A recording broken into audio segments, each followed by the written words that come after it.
Louvado seja o nome do Senhor. Podem sentar, irmãos.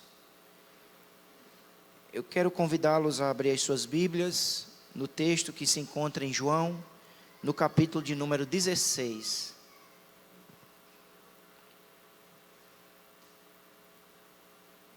João, capítulo de número 16. Nós inicialmente iremos ler apenas o verso 1. Tenho-vos dito estas coisas para que não vos escandalizeis. Eu gostaria, com a graça de Deus, prosseguir na exposição do que nós chamamos de sermão de despedida de Jesus. Ele estava com os seus discípulos, era a noite da ceia, era a noite da Páscoa, e nesse momento Jesus instituiu a ceia do Senhor. A descrição desse contexto acontece a partir do capítulo 13.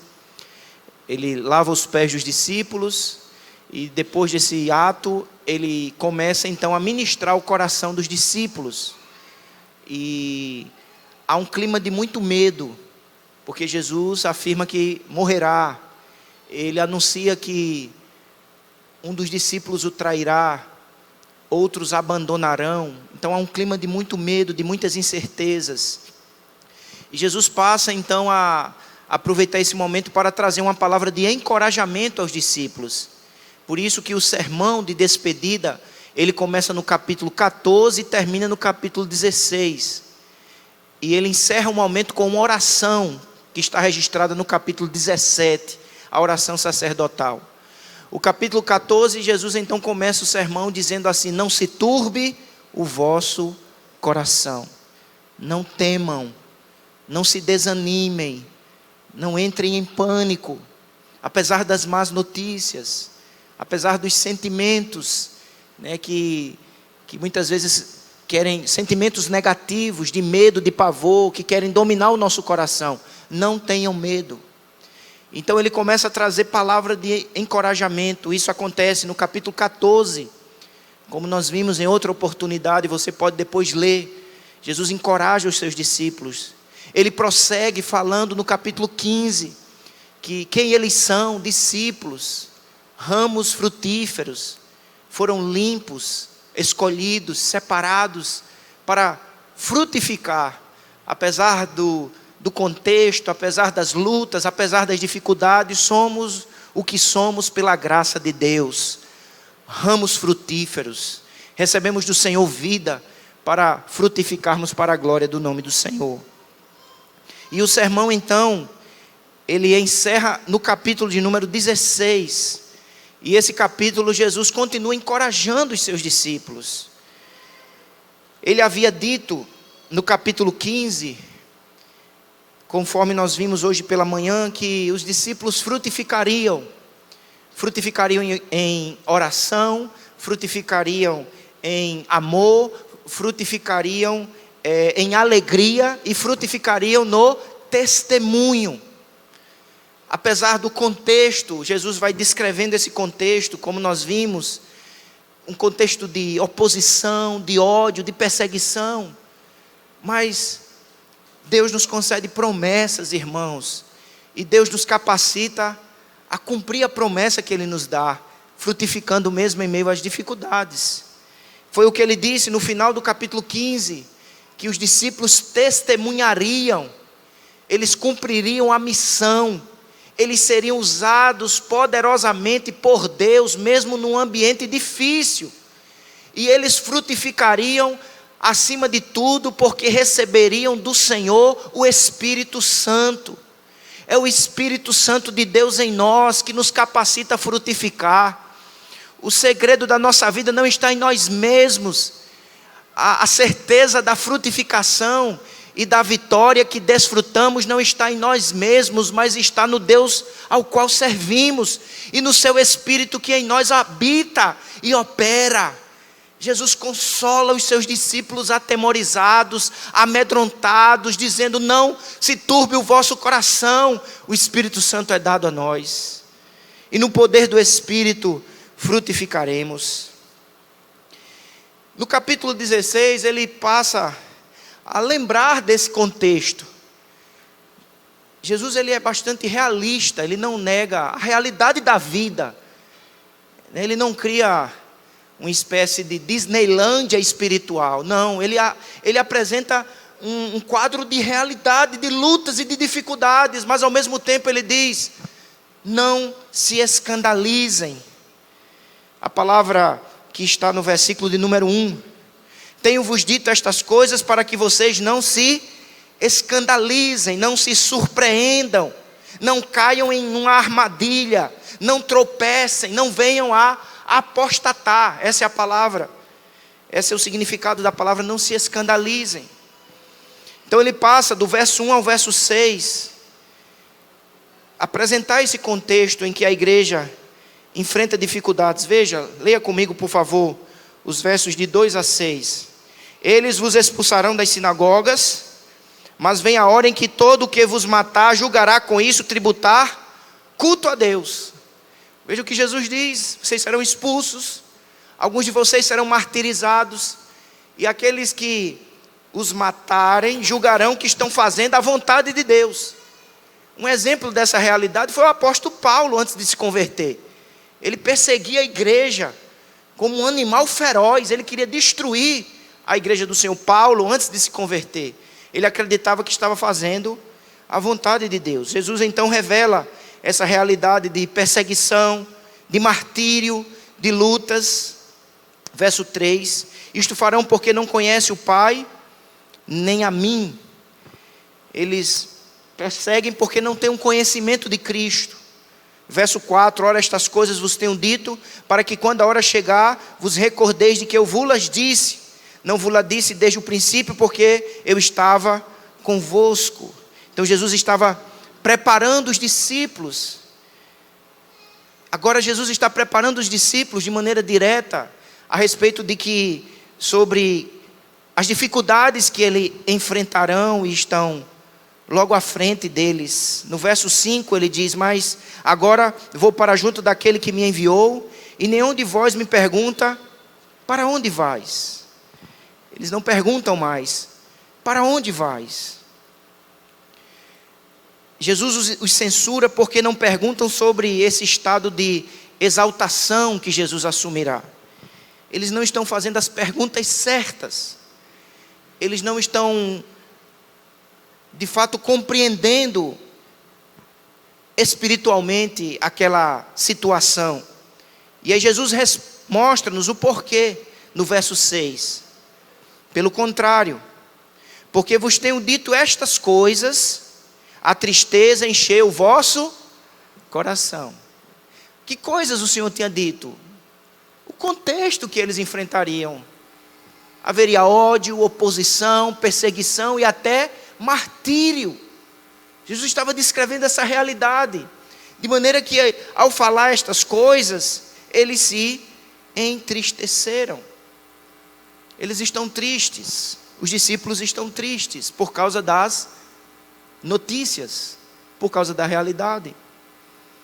E essa é uma situação em que a igreja ainda hoje enfrenta, irmãos, notícias que nos entristecem, circunstâncias que nos entristecem, desafios, realidades que trazem temor ao nosso coração, tristeza à nossa alma. Essa realidade não foi vivenciada apenas pelos 12 apóstolos. Ela é vivenciada por todo verdadeiro discípulo nos dias de hoje. O medo, a tristeza diante desse mundo de oposição, de ódio. Mas Jesus é o nosso bom pastor e Ele cuida de nós. Ele tem uma palavra para o nosso coração. Ele tem uma palavra que nos encoraja, que nos anima. Por isso que Ele começou o sermão dizendo: não se turbe o vosso coração. Não se deixe dominar pela tristeza, pela angústia, pelo desespero. Não se turbe o vosso coração. Não se escandalize.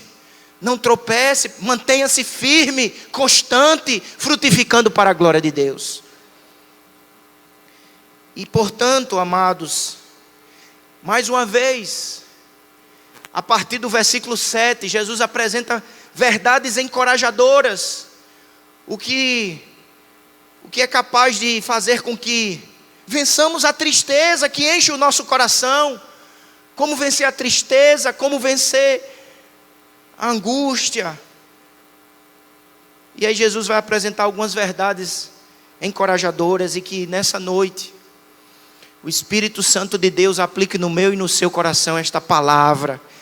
E como essa palavra encorajou aqueles discípulos entristecidos, atemorizados, esta palavra encoraje o seu coração, alegre a sua vida, para que enfrentemos as lutas, as adversidades, as circunstâncias, como verdadeiros discípulos do Senhor, como igreja viva, como um ramo frutífero, frutificando para a glória do Senhor. Quais são estas verdades? A primeira verdade que Jesus traz para o coração entristecido dos discípulos é a verdade de que o Espírito será enviado. É interessante, irmãos, que neste sermão de despedida, Jesus enfaticamente apresenta a obra e a pessoa do Espírito Santo. No meio da luta, no meio da dificuldade, diante dos desafios e da tristeza que quer dominar o nosso coração, lembremos-nos dessa essencial verdade: o Espírito Santo está em nós. O Espírito Santo nos foi dado. Não estamos sozinhos nessa luta, não estamos abandonados.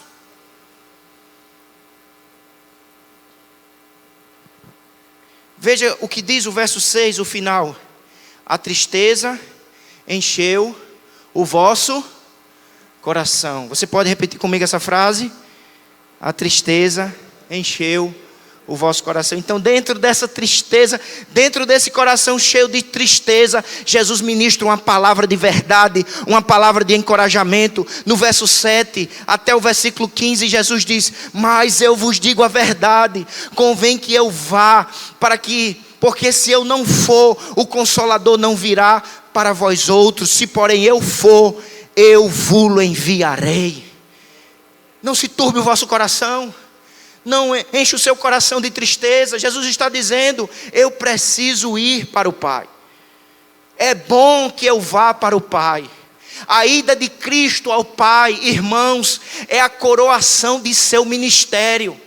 Era isso que os discípulos não entendiam. Jesus está dizendo: eu preciso ir para o Pai, porque quando eu for, eu enviarei o outro Consolador, o Espírito Santo. A ida de Cristo ao Pai é a declaração de que o Pai havia aceito a obra. Jesus veio como mediador, e como conquistador, ele poderia realizar a promessa. Jesus diz que se não for glorificado, ele não poderá cumprir a promessa. Mas sendo glorificado, ele cumprirá a promessa. Interessante que os apóstolos entendem isso claramente, porque ao lermos Atos 2:33, Atos 2, versículo 33, o apóstolo Paulo afirma exatamente isto.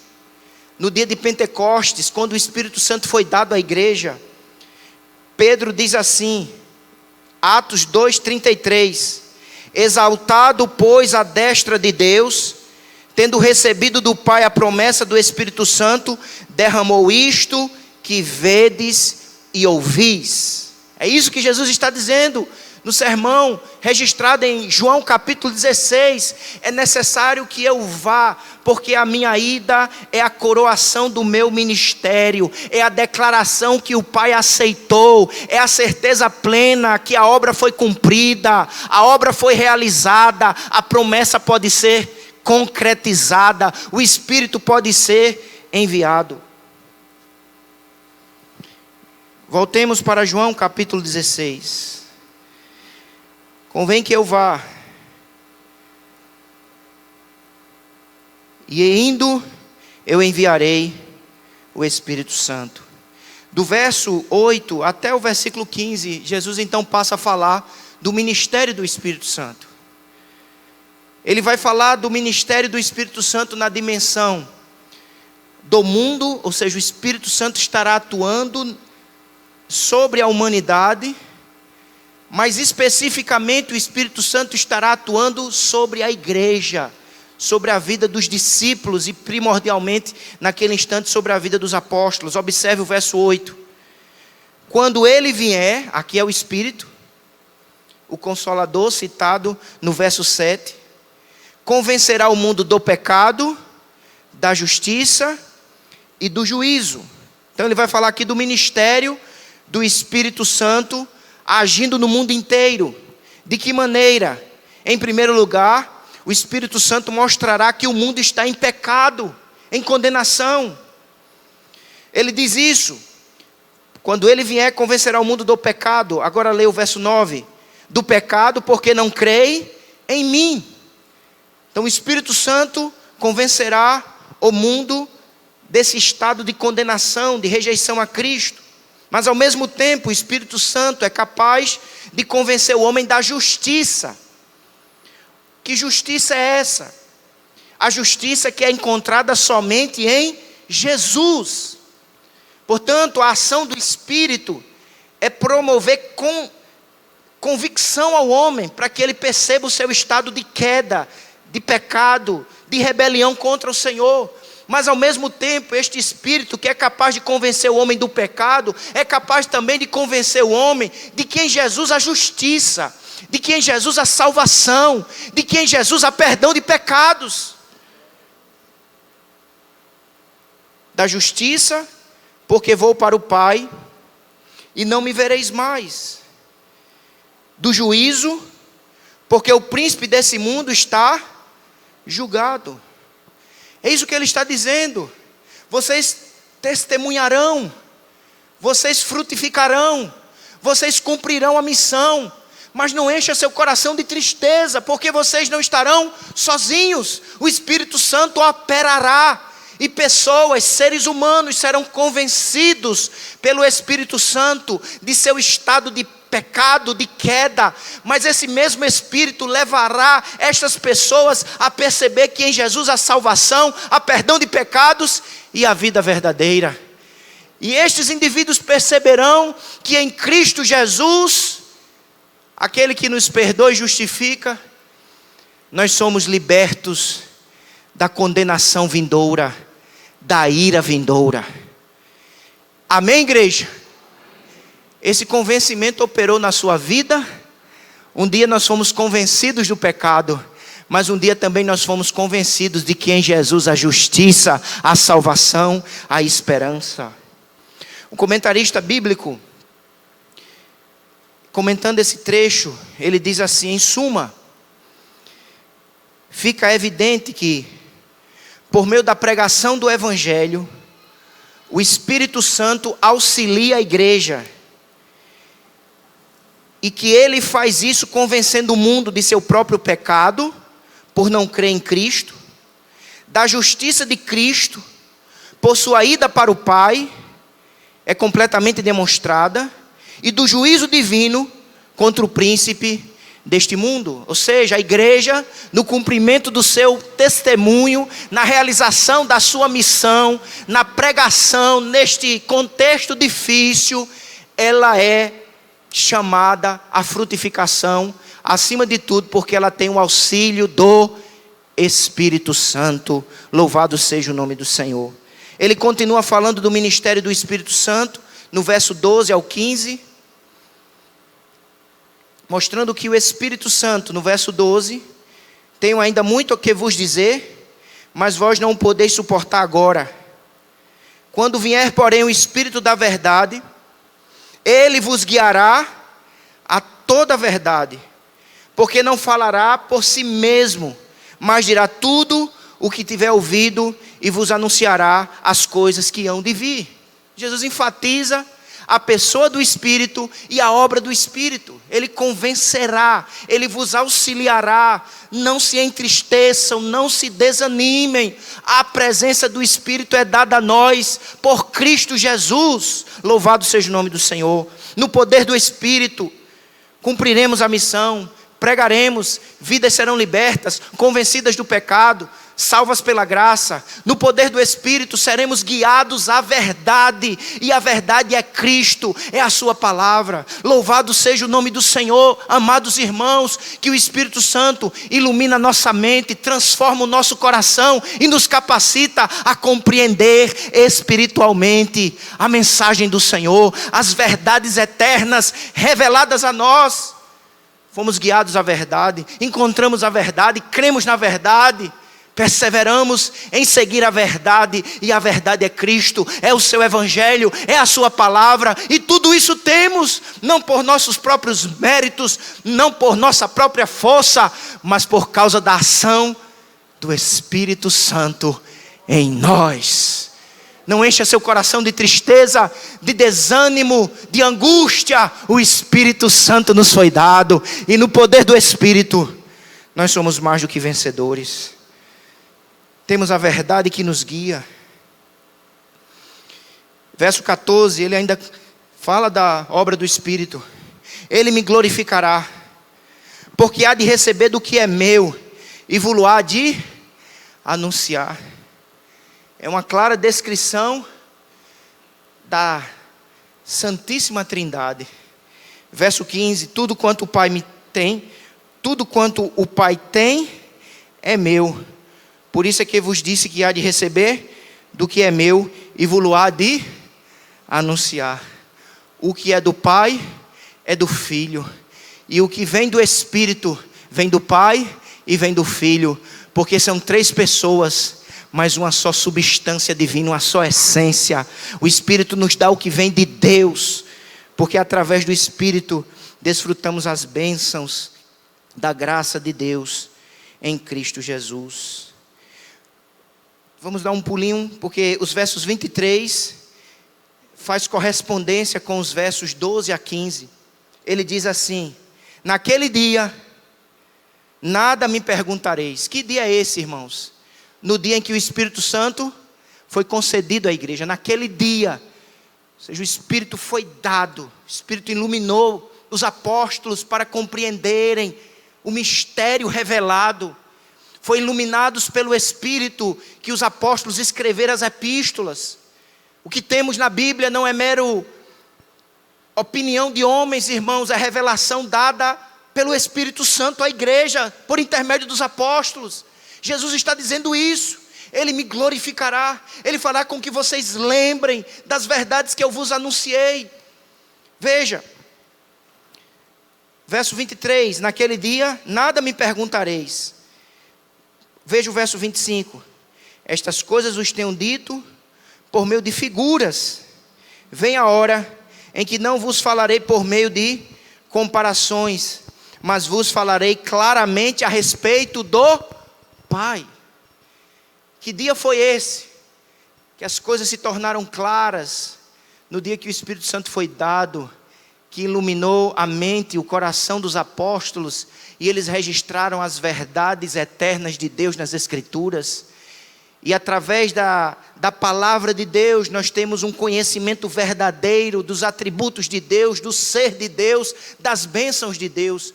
Não um conhecimento exaustivo, pleno, mas um conhecimento verdadeiro. Sabemos a quem servimos, a quem adoramos, a Jesus Cristo, o Filho de Deus, aquele que sendo Deus se fez carne e se tornou homem. Como homem morreu numa cruz, e Ele morreu numa cruz como nosso substituto, para derramar o seu precioso sangue, para purificar-nos de nossos pecados e nos reconciliarmos com os céus.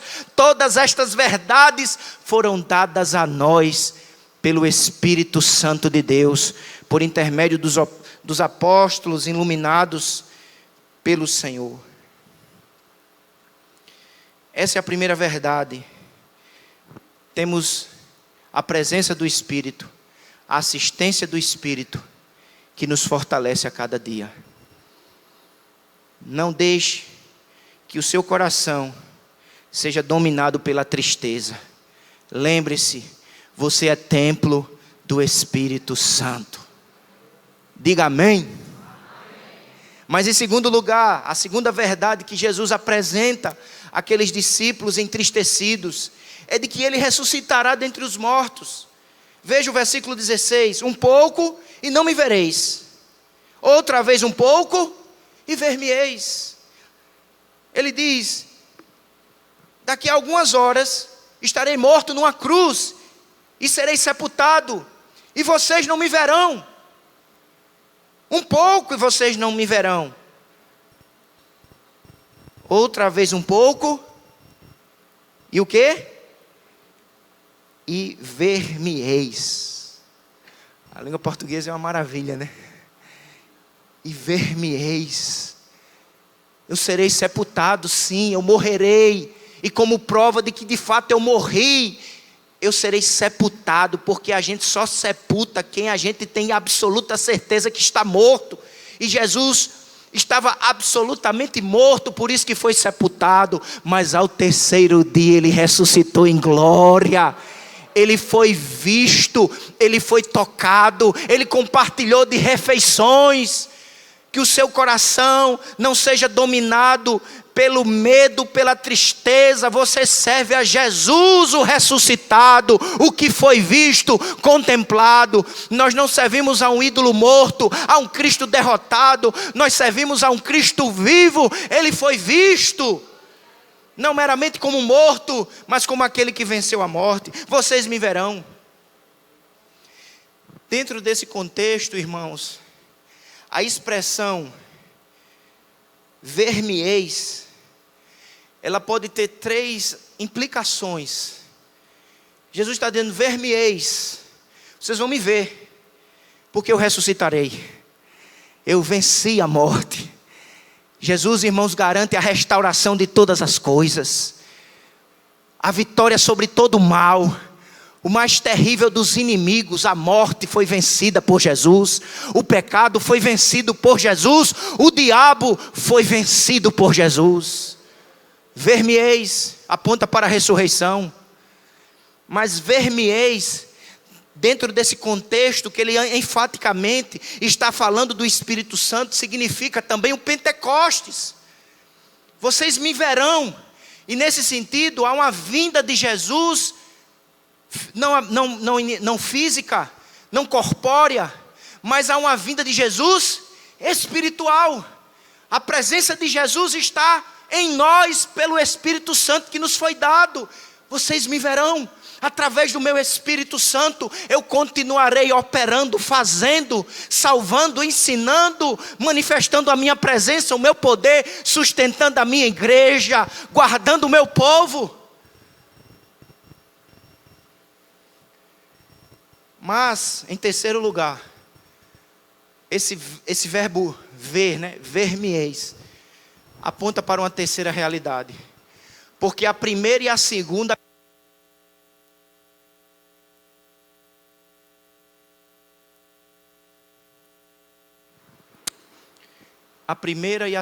garantem a terceira. Qual é a primeira? Ressurreição. Qual é a segunda? Pentecostes, a descida do Espírito Santo, capacitando a igreja, operando salvação, não apenas entre judeus, mas em todas as tribos, línguas, povos e raças. Por isso que um dia essa igreja foi inaugurada, porque o Espírito Santo está operando, salvando vidas, convencendo do pecado, da justiça e do juízo, no poder do Espírito Santo. A primeira é a ressurreição, a segunda é o Pentecostes. A primeira e a segunda garante a terceira. Ele voltará. Maranata, ora vem Senhor Jesus. Ele já veio no Espírito, habitando em nós espiritualmente, mas um dia o veremos como Ele é. O veremos face a face. O glorioso Rei, o Salvador da nossa alma, a esperança da nossa vida, a alegria do nosso coração. Virá, a trombeta vai tocar e Jesus voltará em glória, de maneira visível, corpórea, pessoal. Não se deixe dominar pelo pavor, pela tribulação, pela tristeza. Você verá aquele que venceu, aquele que vive e reina para todo sempre.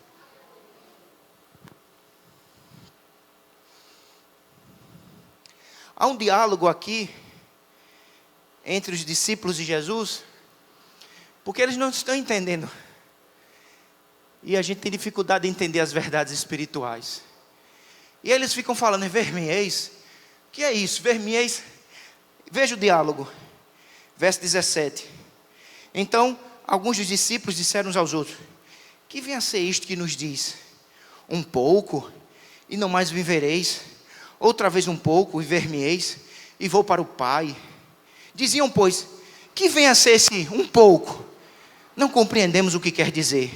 Percebendo Jesus, olha como Jesus é paciente, que desejava interrogá-lo, perguntou-lhes: indagais entre vós a respeito disto que vos disse? Um pouco e não me vereis, e outra vez um pouco e ver-me-eis? Em verdade eu vos digo, que chorareis, e vos lamentareis, e o mundo se alegrará. Vós ficareis tristes, mas a vossa tristeza se converterá em alegria. A vossa tristeza se converterá em alegria, porque vocês não me verão, porque morrereis, sereis sepultado, mas ver-me-eis, porque eu ressuscitarei dentre os mortos. Ver-me-eis, porque enviarei o meu Espírito, que operará com poder na vida de vocês, regenerando, capacitando, fortalecendo. Vocês me verão, porque eu voltarei no último dia.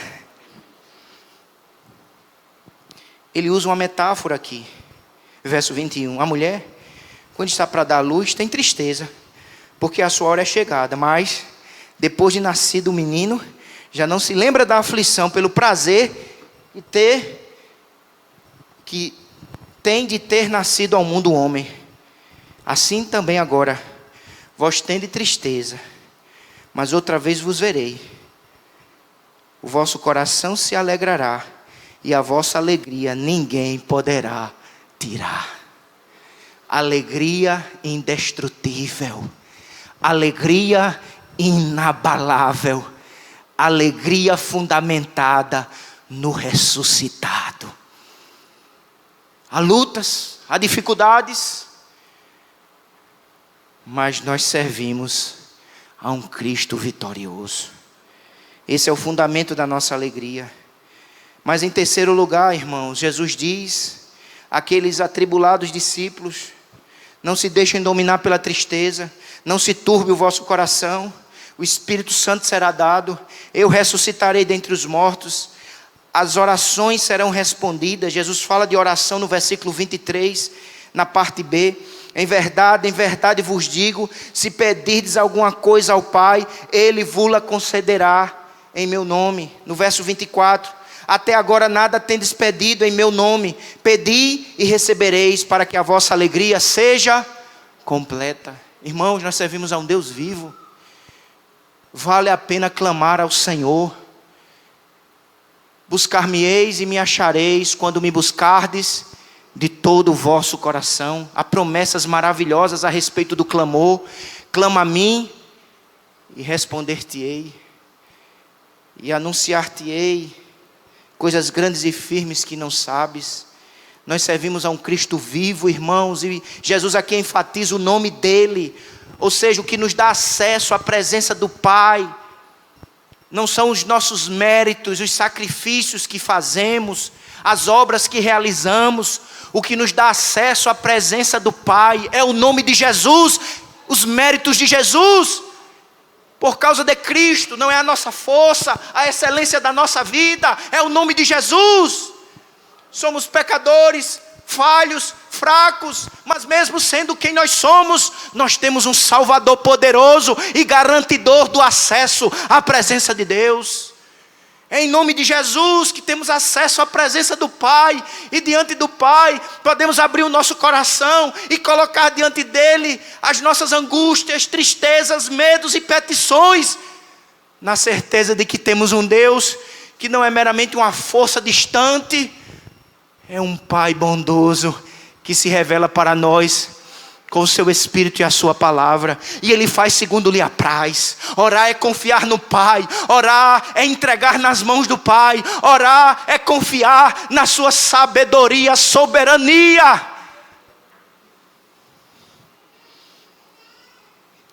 Orar é dizer de todo o coração: seja feita a tua e não a minha vontade. Orar é fazer como Jesus nos ensinou. Orar como Jesus nos ensinou. Venha o teu reino, seja feita a tua vontade. Quem tem Jesus como rei, se submete à sua vontade. Ora, mas amados irmãos, quantas orações foram ouvidas? Ao lermos o livro de Atos, vemos Deus respondendo, agindo, conforme Ele quer. Lê o capítulo 12 de Atos, diz que a igreja orava incessantemente. No capítulo 12 é registrado a morte de Tiago. Mas no mesmo capítulo 12 é registrado a poderosa e sobrenatural libertação de Pedro. Naquela prisão de alta segurança, Deus faz como quer, como lhe apraz. A um Ele promove. Porque morte na vida de um servo de Deus não é derrota, não é queda, é promoção, é estar na presença do Senhor. A Tiago Deus promove e a Pedro Jesus liberta para continuar lutando na igreja militante, pregando a palavra de Deus. Ele faz como quer. Orar é depender, orar é entregar, orar é confiar no Deus que, por intermédio de Jesus, tornou-se o nosso Abba Pai. O nosso Pai que está conosco e nos sustenta com a sua destra fiel. Louvado seja o nome do Senhor para sempre. Veja, que é exatamente isso que Jesus diz no verso 26 e 27. Naquele dia pedireis em meu nome, e não vos digo que rogarei ao Pai por vós, porque o próprio Pai vos ama.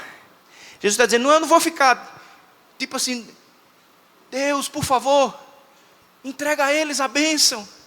Eu te rogo, entrega a eles. Ele está dizendo, eu não vou rogar, Ele mesmo vai dar, porque Ele também nos ama. Não é uma luta do pai com o filho. Os dois estão em harmonia, na mesma vontade, desejando nos socorrer, fortalecer, abençoar e cumprir as promessas. Glória ao Pai, glória ao Filho, glória ao Espírito Santo de Deus. Bendita Trindade.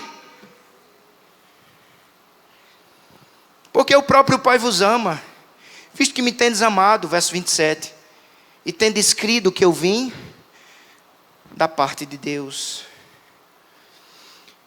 A quarta verdade que nós aprendemos nesse capítulo é a de que Jesus retorna ao Pai. Mais uma vez Jesus enfatiza isso. Verso 28. Vim do Pai e entrei no mundo. Todavia deixo o mundo e volto para o Pai. Jesus fala aqui, irmãos, da doutrina da ascensão. Jesus enfatiza a importância de sua ascensão. Às vezes a gente não fala muito sobre essa doutrina. A gente fala muito da doutrina da ressurreição. E pulamos para a volta gloriosa. Mas a doutrina da ascensão é importantíssima. Porque ele está dizendo, eu vim do Pai, ou seja, eu vim cumprir a missão. Eu vim realizar um trabalho. E eu estou voltando como evidência que de fato ele realizou a obra, cumpriu o trabalho e volta como vitorioso. Um trabalhador excelente que está levando as recompensas do seu trabalho.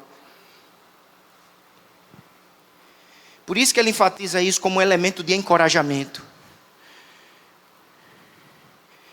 Os discípulos dizem que entende, verso 29. Disseram os seus discípulos, agora é que falas claramente e não empregas nenhuma figura. Agora vemos que sabe todas as coisas e não precisas de que alguém te pergunte. Por isso cremos que de fato vieste de Deus. Agora os discípulos falam com uma certa ousadia, né? Firmeza. Agora a gente sabe. Agora a gente crê. Meus irmãos, Jesus conhece o nosso coração. Quão fraco nós somos. A gente não pode confiar nem no nosso coração. A gente precisa confiar somente em Jesus. Ele diz assim, credes agora? Verso 31. Eis que vem a hora, e já é chegada, em que sereis dispersos, cada um para a sua casa, e me deixareis só. Contudo, não estou só, porque o Pai está comigo. Ele diz, vocês vão me desamparar, vão me deixar sozinhos, mas o Pai está comigo. A missão será cumprida. Porque Jesus faz tudo o que faz, firmado apenas em si mesmo, por quem Ele é. Ele é Deus, Ele é homem. E a garantia da obra está nele mesmo. E por isso nós o adoramos como nosso Salvador e Senhor. Por último, a quinta e última verdade. Ele vai dizer no verso 33, talvez um versículo mais conhecido desse capítulo 16. Estas coisas vos tenho dito, para que tenhais paz em mim. No mundo passais por aflições, mas tende bom ânimo, eu venci o mundo. Tenham paz em mim. Lembra a frase final do verso 6? O coração deles estavam como? Cheios de tristeza. Lembra o capítulo 14, verso 1? Como é que eles estavam? Turbados, amedrontados. No final do sermão, Jesus diz: tenham paz em mim. Temos paz no Senhor, irmãos, por diversas razões. Primeiro, nós temos paz em Jesus, porque Ele perdoou os nossos pecados e nos reconciliou com os céus e nos fez herdeiros de bênçãos eternas, indestrutíveis. Ninguém pode roubar a paz, a bênção que Deus concede a nós por sua misericórdia e graça. A paz é dada a nós porque temos a Jesus. A paz é dada a nós porque temos as bênçãos que Jesus derrama sobre nós. A paz é dada a nós porque não estamos sozinhos e desamparados. Nós temos a presença do Espírito Santo que nos fortalece, nos sustenta, nos capacita. A paz é dada a nós porque o Espírito Santo transformou a nossa vida, mudou a nossa história e continua habitando em nós. Nós temos paz porque temos a Cristo, o Espírito Santo, a presença do Pai, as promessas de Deus, a palavra viva que nos consola, alimenta, fortalece. As coisas estão difíceis, a oposição aumenta, o ódio se intensifica, mas nada disso rouba a paz que Jesus nos dá. As bênçãos que a cruz garante, as dádivas que o Espírito Santo aplica em nossas vidas, a paz que desfrutamos em comunhão com Jesus. Tenham paz em mim. É unido a Ele. E significa dizer que o ser humano jamais terá paz distante de Jesus.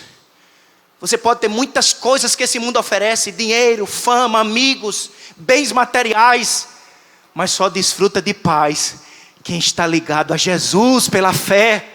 Ligue-se a Jesus, volte-se para Jesus. Nele há paz, nele há perdão, nele há força para a gente viver. Ele nos concede o Espírito que nos transforma, nos fortalece, e a gente pode dizer: tudo posso naquele que me fortalece.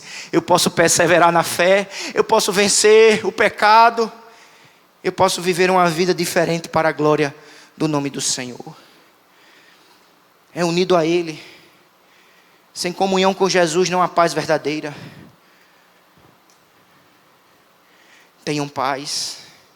Jesus é realista. No mundo passais por aflição, mas tende bom ânimo. Eu venci o mundo. A paz da salvação, a paz da presença do Espírito, a paz das bênçãos do Evangelho, a paz da graça transformadora de Deus, a paz que nos transformou. E agora nós somos chamados em Cristo Jesus de pacificadores. Outrora andávamos em guerra e buscávamos a guerra, o ódio, a violência, mas Jesus transformou o nosso coração. E agora nós temos a paz de Deus e a paz com Deus, como fruto do Espírito Santo em nós. Nem as más notícias, nem as enfermidades tiram essa paz, que é um fruto do Espírito Santo gerado na nossa vida, para a glória de Deus. E nos faz promover a paz e proclamar a paz. Proclamamos a paz quando proclamamos o Evangelho, proclamamos a Cristo. Eu quero concluir dizendo o seguinte: diante das tristezas e perturbações, que o nosso coração possa estar firmado nas verdades do Evangelho. Firme o seu coração nas verdades do Evangelho. Jesus ressuscitou. O Espírito Santo foi dado. Temos um intercessor fiel no céu. Nossas orações são ouvidas e respondidas segundo a soberana e sábia vontade de Deus. Nós desfrutamos de paz. Todas estas verdades são garantidas por Cristo e aplicadas a nós pelo Espírito Santo, que nos conduz a um relacionamento intenso com o Pai. Todo sermão, irmãos, ele é trinitário. Ele anuncia o Pai, o Filho e o Espírito Santo. Glória ao Pai, glória ao Filho, glória ao Espírito Santo de Deus. Vamos todos bem forte. Glória ao Pai, glória ao Filho, glória ao Espírito Santo de Deus. Que o Deus triuno continue socorrendo a nossa vida e nos fazendo vencer a cada dia, a cada semana, a cada mês, até que sejamos promovidos ou que Ele volte em glória. Maranata, ora vem, Senhor Jesus. Pode ser mais forte? Maranata, ora vem, Senhor Jesus. Pai, aplica na nossa mente e no nosso coração a Tua preciosa palavra. Eu não sei, Senhor, como está o coração dos meus irmãos, se há tristeza, se há turbação. Que a Tua palavra, que as verdades do Teu Evangelho sejam aplicadas no coração da Tua igreja. Que ela nos encoraje, que ela nos alegre, que ela nos fortaleça, Senhor. E aqueles que ainda não tiveram encontro contigo, Senhor, promove salvação nesta noite. Que eles se voltem para Ti, que eles se entreguem a Ti de verdade. Arrependam-se de seus pecados e se unam a Ti pela fé e recebam essas bênçãos maravilhosas. Suplicamos isto em nome de Jesus. Quem orou, diga amém. Deus nos abençoe.